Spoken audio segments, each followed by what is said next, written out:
Ya. Baiklah, sebelum kita memulai pelajaran, ya, sebelum mengikuti pelajaran yang ditulis, kita bikin keyakinan kelas, kita bikin untuk kesepakatan kelas ya. Jadi apa yang akan kita bikin nanti tujuannya jika kalian membuat pelanggaran atau kesalahan, kita kembalikan ke keyakinan kelas yang sudah kita bikin bersama. Kita sepakati bersama antara pembimbing dengan kalian. Baiklah, di sini Ibu bagikan dulu kertasnya ya. Silakan kalian tulis di sini dulu ya.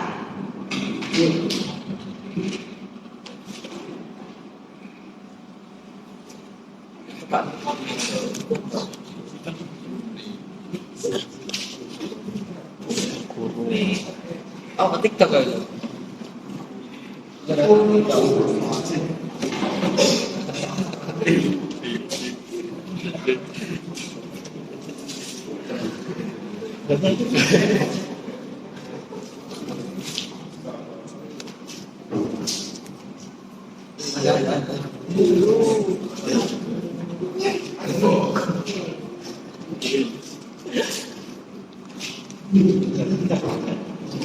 Yo.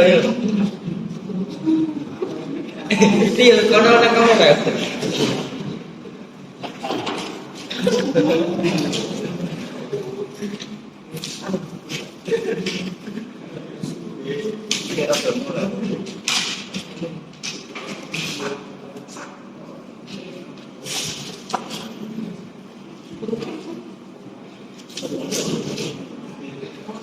Silakan sampai tulis ya. Nanti kita lakukan di sebelah sini ya. Oke, silakan tulis dulu. Dia mau apa? Atau tidak boleh make up berlebihan. Belum tepakan ya. Kalau cepat dan keyakinan kelas ya. Yang masih pulang. Silakan diisi dulu. Kalau sudah silakan lanjutkan.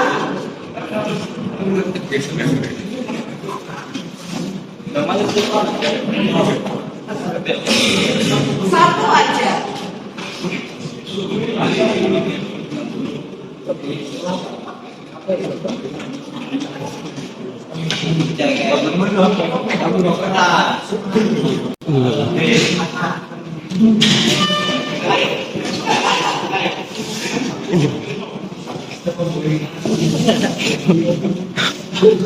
Yang kenapa yuk?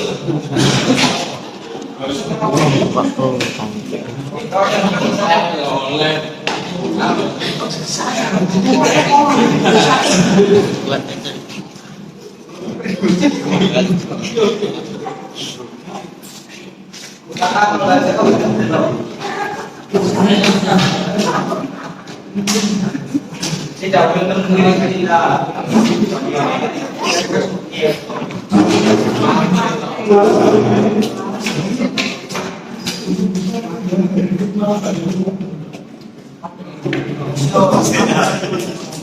Saat menjelaskan dengan manusia, ya.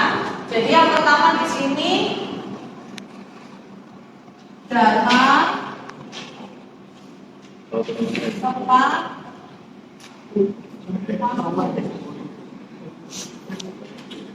yang kedua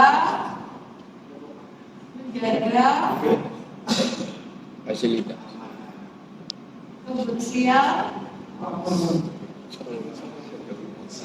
rahasia. Yang ketiga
Bisa tekan apa? Anda tekan apa?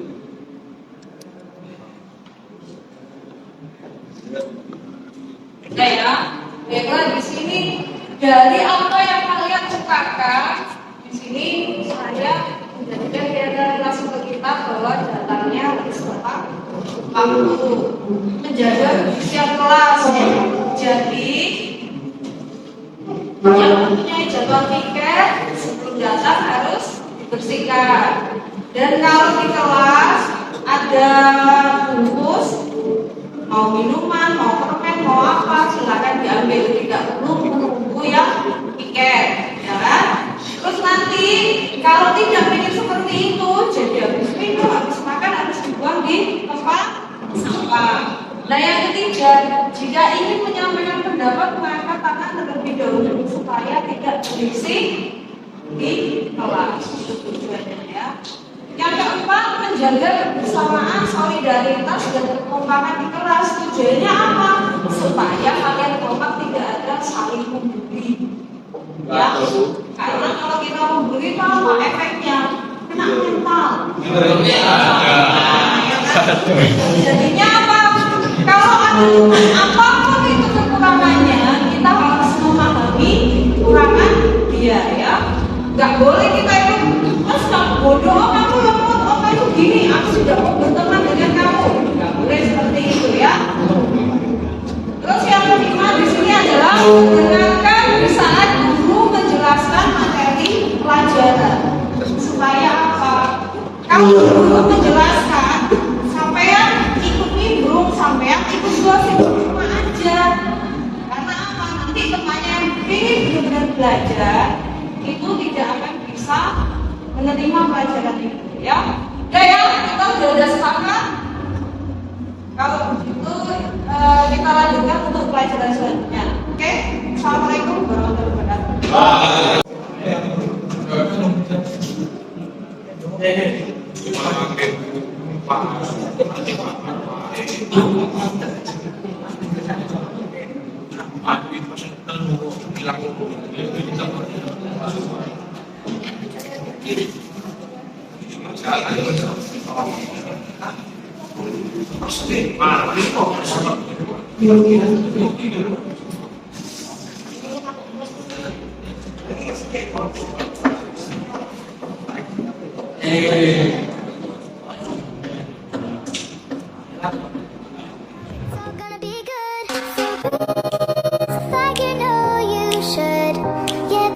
Assalamualaikum warahmatullahi wabarakatuh. Bismillahirrahmanirrahim. Saya ucapkan terima kasih yang sebesar-besarnya untuk ibu-ibu yang telah meluangkan waktu hari ini untuk mengikuti kegiatan yang saya lakukan di sini, yaitu diseminasi tugas saya untuk modul 1 dari 4, yaitu budaya positif. Jadi di sini saya ingin menyebarkan pemahaman dan pengalaman penerapan budaya positif. Nah, di sini yang pertama budaya positif. Kira-kira mungkin ada buku yang apa sih sebenarnya itu budaya? Kalau budaya menurut saya itu kebiasaan yang dilakukan sama siswa-siswa seperti itu. Luar biasa jawaban dari Ibu Rosida bahwa budaya itu sebenarnya kebiasaan yang kita lakukan, bisa jadi teladan siswa atau kita arahkan ke siswanya. Nah, jadi sebenarnya di sini untuk budaya positif itu adalah kebiasaan yang bernilai positif. Di dalamnya mengandung sejumlah kegiatan yang mampu menumbuhkan karakter untuk muridnya. Jadi nanti itu karakternya anak itu akan menjadi lebih baik. Misalnya datang ke sekolah, biasanya kita menerapkan untuk 5S. Jadi itu akan jadi kebiasaan mereka, bisa diterapkan di rumahnya sebelum berangkat ke sekolah. Baiklah, untuk konsep utama budaya positif ini ada perubahan paradigma belajar, disiplin positif, kebutuhan dasar manusia, motivasi perilaku manusia, posisi kontrol restitusi, keyakinan kelas, dan segitiga restitusi. Nah, di sini ada perubahan paradigma belajar. Sebenarnya itu untuk paradigma belajar itu sebelum yang sekarang kita terapkan itu apa? Mungkin ada tanggapannya dari ibu-ibu? Monggo silakan. Jadi kalau sekarang zaman semakin canggih ya, semakin canggih. Terima kasih waktunya banyak. Kalau kita lihat zaman dulu, zaman sekarang ini sangat jauh sekali. Kalau dulu biasanya murid-murid itu apa yang diterima dari guru itu yang dia dapat. Jadi pembelajarannya banyak yang berpusat pada guru. Tapi kalau sekarang mungkin sudah canggih, zaman sudah canggih, jadi tidak bersifat monoton. Kalau dulu ya pokoknya dari guru. Kalau sekarang bisa ya karena zaman canggih, anak-anak bisa cari informasi dari yang lainnya seperti internet, Google, seperti itu. Ya, terima kasih. Terima kasih Bu Rosida atas tanggapannya untuk yang paradigma belajar. Memang untuk paradigma belajar kemarin dulu itu kita kadang CBSA nih menulis, siswanya disuruh menulis. Kalau tidak begitu gurunya menjelaskan, akhirnya siswanya itu tadi mengantuk karena apa? Pembelajarannya bosankan karena tidak ada interaktif antara guru dengan murid. Nah, untuk yang sekarang yang merdeka belajar, jadi di sini untuk pembelajaran dengan paradigma baru itu dirancang berdasarkan prinsip pembelajaran yang terdiferensiasi sehingga setiap siswa belajar sesuai kebutuhan berdasar tahap perkembangan untuk mewujudkan profil pelajar Pancasila. Jadi untuk sekarang itu kita lebih menyesuaikan dengan siswanya, apa yang dibutuhkan siswanya. Jadi untuk profil pelajar Pancasila di kurikulum Merdeka ini kita ada 6 dimensi. Dimensi yang pertama yaitu beriman dan bertakwa kepada Tuhan Yang Maha Esa dan berakhlak mulia. Yang kedua berkebinekaan global. Yang ketiga bergotong royong. Keempat kreatif, bernalar kritis, dan yang terakhir mandiri. Itu yang akan kita ciptakan, yang kita inginkan siswa yang di kurikulum Merdeka ini. Nah, untuk kebutuhan dasar manusia itu mempunyai kebutuhan. Ya, dasarnya ini yang pertama yaitu bertahan hidup. Jadi kita perlu ya untuk bertahan hidup. Gimana caranya? Itu merupakan kebutuhan dasar manusia. Yang selanjutnya yaitu kasih sayang dan rasa diterima. Jadi ini contoh ya Bu. Kalau kasih sayang dan rasa diterima itu sama dengan bisa jalan-jalan dengan teman naik mobil. Supaya apa? Dia supaya bisa diterima. Jadi dia ngajak temannya, ayo naik mobilku. Supaya bisa dia diterima di lingkungannya itu. Yang selanjutnya pemerasaan. Jadi dia merasa kalau dia sudah dengan umur segitu kadang anak merasa yang apalagi SMK dia posisinya mencari jati diri, jadi dia merasa keakuan. Dia akhirnya merasa bangga dan keren. Apalagi kalau dia anaknya orang kaya, jadi dia merasa berkuasa. Untuk selanjutnya kebebasan. Kebebasan di sini dia lebih senang bisa pergi kemana saja. Jadi anak itu saya bisa pergi ke sini, saya bisa keluar negeri dan lain sebagainya. Itu dia merasa itu adalah suatu kebebasan. Untuk kesenangan itu jadi umpamanya dengan umur segitu, apalagi anak SMP juga, dia dengan umur segitu sudah diajak naik sepeda motor. Jadi menurut dia itu adalah kesenangan. Ini adalah kebutuhan dasar manusia. Nah, selanjutnya adalah posisi kontrol. Saya tanya, pernahkah Bapak Ibu menemukan siswa yang berperilaku tidak sesuai dengan aturan? Biasanya mungkin banyak. Ya. Kita kalau di SMK banyak menemukan anak yang melanggar, sebenarnya melanggar peraturan ya. Nah, sekarang apa yang Ibu lakukan dalam menanganinya?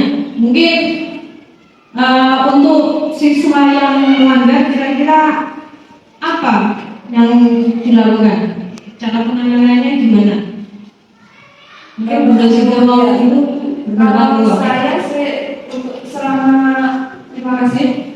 Kalau saya mungkin lihat apa dulu yang dilanggar. Jadi kalau misalkan sifatnya itu tidak terlalu membayangkan, perilakunya tidak terlalu parah, mungkin bisa langsung ditegur. Tapi kalau misalkan itu bisa membantu dan memberikan akibat yang kurang bagus, mungkin kalau saya pengalaman di SMK, saya lakukan ke wali kelasnya dulu, kemudian baru berpindah. Begitu nanti biasanya kita ada aturan. Tapi itu kalau yang parah, kalau yang tidak parah, ya mungkin kita usaha untuk kita atasi sendiri. Ya sih. Terima kasih untuk prosesnya. Mungkin itu penanganan yang bisa kita lakukan ya. Tidak hanya mungkin SMK, mungkin SD juga begitu, sama semuanya. Nah, di sini ada 5 posisi kontrol. Nah, kita itu ada di posisi yang mana biasanya jika anak melanggar. Jadi posisi kontrol itu memang ada 5, ya. Ada penghukum di sini. Nah, itu biasanya patuhi aturan saya, awas kalau nggak nurut. Nah, itu sama dengan penghukum. Posisi guru sebagai penghukum. Nah, sekarang sebenarnya sebagai pembuat rasa bersalah. Di sini di saat kita menjadi posisi membuat rasa bersalah, di sini ada contoh katanya yaitu ibu sangat kecewa sekali dengan kamu. Supaya apa? Siswa itu dia merasa bersalah. Nah, kamu sebagai teman di sini ayo bantu demi bapak. Kita kan sering mengucapkan itu mungkin ke siswanya. Ayo bantu bapak ibu supaya kelas kita bersih sampai nyapu. Nah, seperti itu kita sebagai posisinya sebagai teman. Nah, untuk pemantau di sini posisi pemantau itu kita lebih pada kayak jika siswa itu membuat atau melanggar peraturan, jadi lebih ditujukan pada sanksi sama konsekuensinya. Jadi misalnya dia dengan terlambat, konsekuensinya poin. Kalau nggak gitu suruh membersihkan taman atau mengambil daun yang kotor atau kotoran-kotoran yang seperti gelas atau bagaimana yang gelas plastik. Nah, itu biasanya itu sebagai pengamanan. Nah, untuk manajer di sini, jika kamu meyakini apakah kamu bersedia memperbaikinya. Nah, jadi kita harapannya untuk kedepannya itu kita sebagai manajer. Karena apa? Di sini tujuannya yaitu supaya timbul motivasi intrinsik dari siswanya sehingga nanti dia kembali ke teman-temannya, dia menjadi karakter yang lebih baik.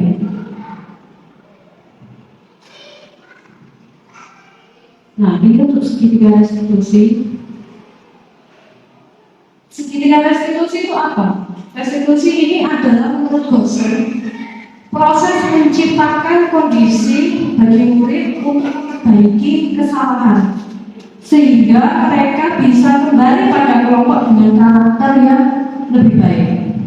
Nah, ciri-cirinya restitusi ini bukan menebus kesalahan, tetapi belajar dari kesalahan. Yang kadang kita biasa lakukan adalah supaya kita menebus kesalahan itu apa? Yaitu tadi kita kasih hukuman, nah itu. Nah, yang selanjutnya yaitu memperbaiki hubungan. Selanjutnya lawanan bukan paksaan, menuntut untuk melihat ke dalam diri, mencari kebutuhan dasar yang mendasari tindakan. Jadi, makanya mereka melakukan pelanggaran ketika kita mencari dia butuhnya apa sih? Seandainya dia di saat belajar dia main HP. Nah, itu kira-kira anaknya apa kebutuhan dia yang kurang? Mungkin dia di rumah kurang perhatian seperti itu. Untuk selanjutnya yaitu fokus pada karakter bukan tindakan. Nah, ini adalah segitiga restitusi. Jadi yang pertama yaitu menstabilkan identitas. Di sini yang biasa kita arahkan ke siswanya yaitu kita semua itu akan melakukan hal yang terbaik yang bisa kita lakukan. Untuk validasi tindakan yang salah di sini adalah semua perilaku memiliki alasan. Jadi siswa melakukan kesalahan atau pelanggaran dia pasti mempunyai alasannya. Yang selanjutnya yaitu menanyakan kembali keyakinannya. Jadi kita semua memiliki motivasi internal. Jadi di sini keyakinan di sini kita mengaturnya ke keyakinan kelas yang sudah kita sepakati. Ini kasus yang sudah saya lakukan di sekolah yaitu siswanya menggunakan make up yang berlebihan di sekolah. Nah, ini setelah ini ada video akan saya tunjukkan bahwa siswa bagaimana kita menerapkan segitiga restitusinya kepada siswa.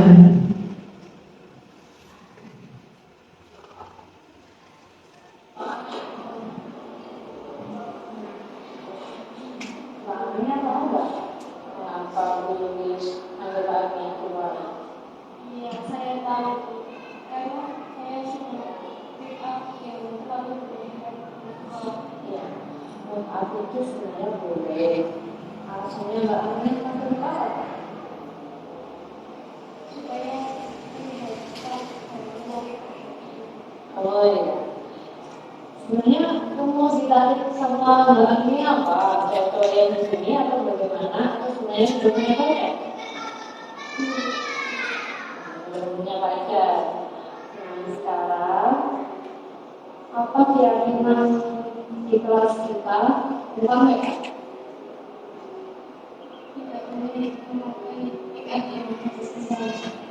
Ya, tidak boleh melakukan kegiatan berlebihan di sekolah.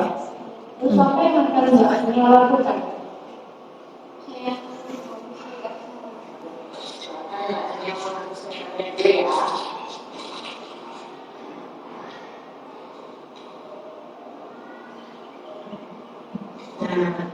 Ini maknanya udah cantik dari itu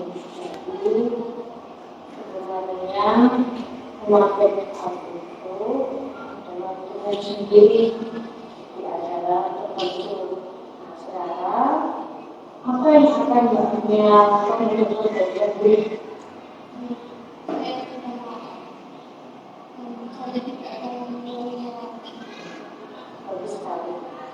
jadi sekarang mbaknya sudah tahu mana yang baik dan mana yang tidak baik dan kapan menggunakan make-up yang sesuai dan waktunya juga acaranya ya. Baiklah sekarang mbaknya silakan kembali ke kelas untuk yang ya.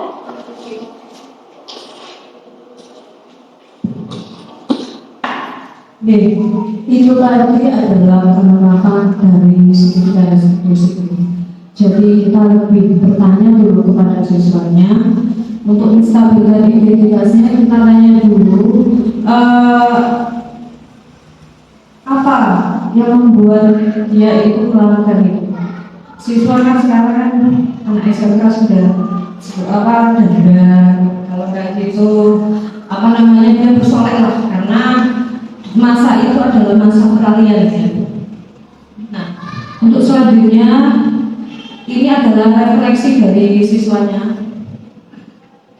Assalamualaikum warahmatullahi wabarakatuh. Kalau saya lihat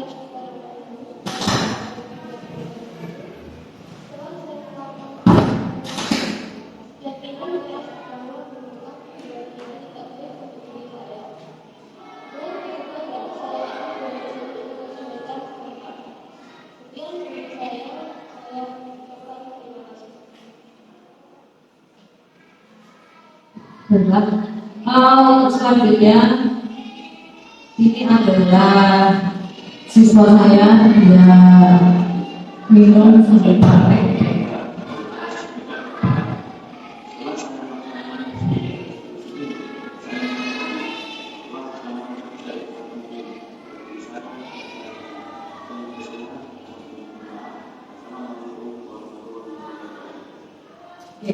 Jadi ini tadi adalah penerapan untuk segitiga restitusi gitu. Jadi kita nggak bisa langsung mengejar siswa itu menghakimi dia.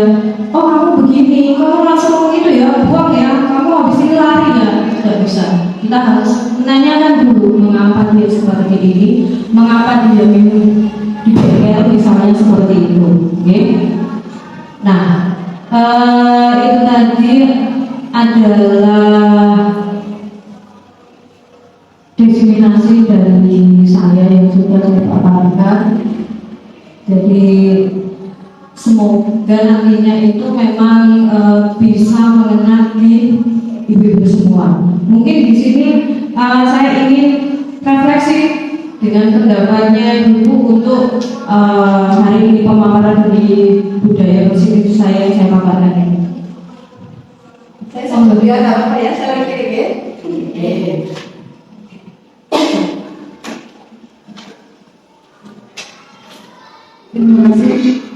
Terima kasih waktu yang diberikan kepada saya. Saya sangat ini adalah ilmu yang baru juga. Jadi pemaparan yang disampaikan Bu Luis tadi sudah sangat bagus. Kemudian insya Allah yang kita lakukan itu sudah kita lakukan. Cuma kita sebagai guru mungkin belum sampai tahapan. Kalau kita lihat tadi kan ada sampai 5 tahapan. Mungkin yang kita lakukan bukan sampai ke tahapan manajerial. Kemudian ini juga sangat bagus karena membangun budaya positif itu harus ditekankan kepada siswa seperti itu. Dengan harapan kalau kita tekankan kepada siswa yang insya Allah motivasi dari intrinsik dari dalam siswa sendiri itu akan lebih bagus. Jadi terima kasih Bu Luis, juga ilmu baru untuk saya. Jadi membangun budaya positif ini sangat bagus. Kemudian kita harapkan karena dengan membangun budaya positif pada siswa ini akan memberikan siswa yang bagian bertanggung jawab dan berbudi pekerti luhur, berakhlak mulia dan membentuk karakter anak yang lebih baik. Kita nanti insya Allah ilmu yang dikasih Bu Luis ini kita terapkan karena kita sebagai pendidik insya Allah ingin menginginkan anak-anak kita itu sukses dan berhasil. Terima kasih Bu Luis. Untuk refleksinya dari Bu Rosida ini, demikian pemaparan dari saya. Untuk kedepannya semoga kita bisa membentuk karakter siswa profil pelajar Pancasila. Assalamualaikum warahmatullahi wabarakatuh.